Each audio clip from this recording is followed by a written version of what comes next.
Every episode on Celebrity Encounters podcast, we interview real people just like you sharing their own personal celebrity encounters. And with a little storytelling help from us and a few surprises from here in Las Vegas, this is Celebrity Encounters Podcast. Hi there, and welcome to Celebrity Encounters Podcast. I'm Alan. I'm Harlan. And we're here today with one of our favorites, another Alan. Another Alan? Another Alan. It's A2. How are you, Alan? I'm fine, Alan. How are you, Alan? I'm good, Alan. And he's Harlan. Are you going to do this the whole way? So we got Alan, Harlan. That's right. I think I'm going to change my name to Alan. Well, my mother wanted to name me Harlan. Ah. But we were very poor, but we couldn't afford an H or an R, so she wound up with Alan. That is good. I like that one. You like that? I like that one. Yeah. He's a regular comedian. Ba-da-bum-ba-dum-bum. Boop. So, Alan, I hear you got a new celebrity encounter story. Oh, yeah. Remind me, which one is this? He's got too many. Oh, my God. Well, I do remember a meeting Whoopi Goldberg long time ago. Whoopi Goldberg? The Whoopi Goldberg? The only one that I know of. Okay, set the scene for us. Well, I was living in San Diego. I was acting, doing a lot of acting jobs in San Diego, and a friend of mine who was in an improvisational group told me that they're doing a performance, and she would like me to come and watch the performance. So I did. I went there, and they were quite good. And there was one woman who I was stunned by. She just took over. You could see that she had a charisma and a talent that nobody else had. They were all good, but she was unbelievable. And I said to myself, wow, this girl's going to become famous someday. And after the show, we were walking down the street on our way to have something to eat. And I went over to her and I said, boy, you were really fantastic. I really loved your work.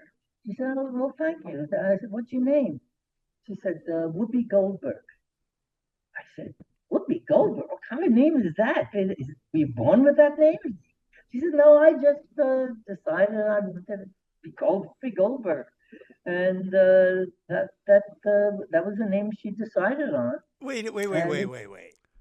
Do you know how she got that name? I haven't a clue. When I found this out, I had a good laugh. So her friends named her that because she was gassy. Whoopi? Like a whoopee cushion. Oh. She tooted Wait, a lot. Is that true?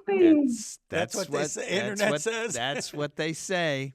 And they said that she liked it and it stuck. At what point in her life was this? Do you have any, like... I don't know the timeline on it. Teenage years, you know? I would think... how old was she when you met her? Oh, goodness. I guess I was in my 30s. Probably in my 30s at that time, yeah. Do you think... And she's about my age. Oh, okay. How old is she now?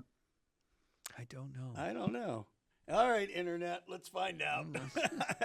Keep talking. I'm going to find out. How old is Whoopi Goldberg? Let's find out. You got some more factoids there? Oh, I got all kinds. All right, lay some more out. Before she was a star. She's 69. She's 69, so. So she was younger than me. There you go. You're faster on the Internet than I am. Well done, Alan. So she was probably in her 20s? Yeah. Yeah, she seemed young, yeah. So it probably, I bet you she got that name when she was a teenager in high school. That would make more sense. Yeah. You know, Because if she was already calling herself Whoopi at that time. Was she living in San Diego at the time? Yeah, I don't know if she was living there, but she must have been living there because she was with that improvisational group. Right. Where's she from? Does anyone know? Where's Whoopi born? I don't know. All right, Alan, hit the computer while you're there. It was funny before she made it big, she was a bricklayer. What? Yeah, a mason. I'm sorry. That's the internet just yanking on you. There's no way she was a bricklayer. And she was a funeral makeup artist. That I could see. I could see her having fun, like doing angry eyebrows on a dead person or something else. Elise, what a great way to practice your craft. Absolutely. She's funny. My God, incredibly. The range of talent. Yeah. From singing, from her Broadway aspect to her theatrical and comedy and drama. Yeah, unbelievable. And of course, Whoopi, we love you on The View. She makes The View for me. I really enjoy watching her. Do you like her better than Barbara? Barbara was a different type of person. Yeah. Barbara, when I think of Barbara Walters, I think of 2020. Okay. Because she was the original in 2020, and I really enjoyed it when it was that news magazine. It was similar to 60 Minutes. Right. But Whoopi, she has her own opinions, but she's also entertaining, where Barbara Walters was always a news person. Right. And she would dig deep into stuff. Yeah. So that's true. I like Whoopi mostly because on SNL, Keenan would play Whoopi when they would roast The View. Yes. So, and I wonder if Keenan knew that Whoopi was farty. I could not tell you. We should ask him, right? We'll get him on here and ask him. There we go. Keenan, if you're watching, we want to know. Right, we want to know. All right, Alan, it looked like you got something to say. Keep going. No, I'm fine. That's all that I can tell you about Whoopi because I didn't go. I don't remember why, but they went to eat. I guess it was because it's just the cast that went to eat, and I didn't feel comfortable pushing my way in with them. So I left, and they went in and had some lunch. I'm so curious, what was Whoopi doing in San Diego? That just doesn't strike me as a place that an actor or actress or comedian or improver would be like, I'm not going to New York or L.A.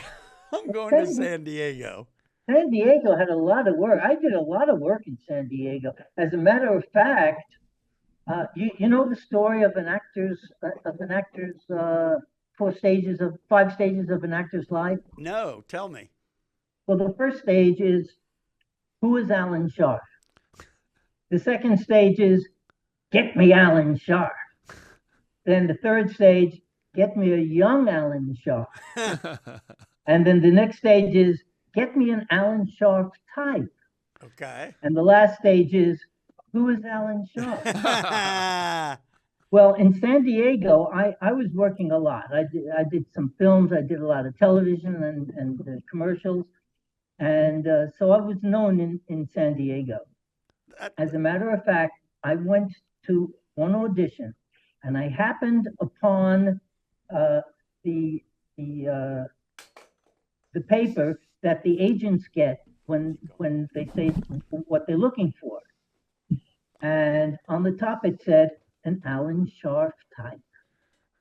I was floored. I couldn't believe it. Really? So I auditioned, and P.S. I did not get the job. They wanted an Alan Sharp type, not Alan Sharp. That's funny. That's funny. They're looking for an Alan Sharp type. So there was a lot of work in San Diego. But they didn't pick Alan Sharp. You were really good. I really enjoyed you, but you're not quite the Alan Sharp we're looking for. Yeah. That's a good one. That is a good one. And when you got that note back, but you're like, but I am. I know. I couldn't believe it. It floored me. Obviously, I still remember it. And that was a long, long time ago. Well, Whoopi was performing a one-woman show in San Francisco, and she was discovered by Mike Nichols. Yeah, I had heard. I do remember that story. Yeah. So that's that started her career because Mike Was Nichols. that the spook show that she did? I think so. Yeah. I'm trying to remember. Did she come on the scene before Robin Williams, or was it around the same time? I think it was around the same time. I think so too, because I think they were in the same age group. Yeah, because for some reason, because those two were buddies. Yes, I know. Yeah, very. And I think that's where it started, was in San Francisco. It was really The Color Purple that catapulted her to fame, I think. Right. She was terrific in The Color Purple. Yeah. Never saw it. No, I'm just kidding. And she worked with Oprah Winfrey. Oprah, yes. Thank you. Yep. I knew Oprah Winfrey before she was big. Oh my God! Are you going to tell a Chicago story again? A Here we go. celebrity encounter? Yeah. My own celebrity encounter. Yes. It was. She was a news person, right? I was in the travel industry. Right. And I was also did part-time work in the media. Okay. And there was this program for the travel industry, and they had a media meeting. Right. And it was with her, with Oprah, because Oprah was coming into Chicago to take over Good Morning Chicago. Okay. And she wasn't known. Right. And I knew the host of Good Morning Chicago, and he was going to California to do another morning show, and she was filling in, and she had this whole thing on what she was doing what she was going to do in Chicago, what her past job was, and afterwards I went up to her and we talked for about 20 minutes, and I told her I knew the host she was taking over for. She was very, very nice. And I came home and I told my wife, I said, you know what? The woman that's taking over, this woman, Oprah Winfrey, she's really good. And I think she'll do well in Chicago here. Little did I know I was talking to the next multi-billionaire actress because she was literally a nobody when I met her. Well, it's funny because I was talking to your wife, Lil, the other day, and she was telling me this story. And she was telling me that's where Oprah got her catchphrase, and you get a car, and you get a car. Because when you were in the travel industry, you were talking with her, and you were like, you can go here, and you can go here. And she stole that from you. She stole it from me. Yep. Okay. You heard it here first person. That's right. Yep. First right here. Right here. But, yeah, she was very nice. She was very humble at the time because she was coming into a major market for the first time. And she catapulted, and then she built her own Harpo Studios, and she did the Oprah show from there. Oh, yeah. Because it morphed from Good Morning Chicago to the Oprah Winfrey show. Oh, I didn't know that. So the one ended and the other one started? Oh, wow. Yeah. Huh. Yeah. It was real interesting.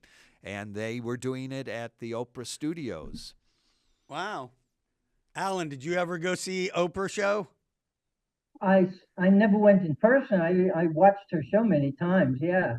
As a matter of fact, my son and daughter-in-law went there, and they got a car. They were no one of the people that way. she gave a car to. There you go. See? And you get a car. Your son owes Alan a car because it all started right here. That's amazing. Yeah, they used to line up every morning at Harpo Studios to get in to see Oprah. That was the hottest ticket in town. Oh, I bet. Yeah. Not your radio show. No. Well, I had good ratings when I was on the radio. No doubt. But they didn't have to line up. They just had to tune in. They just tuned in, yes. So when you were talking to Whoopi about her name, did you come up with any alternative, like, hey, instead of Whoopi, you should call yourself Dingy, or I don't know? No, I just Dusty. commented how strange that name was because who names themselves Whoopi? And Goldberg is definitely a Jewish name, and she didn't look Jewish to me.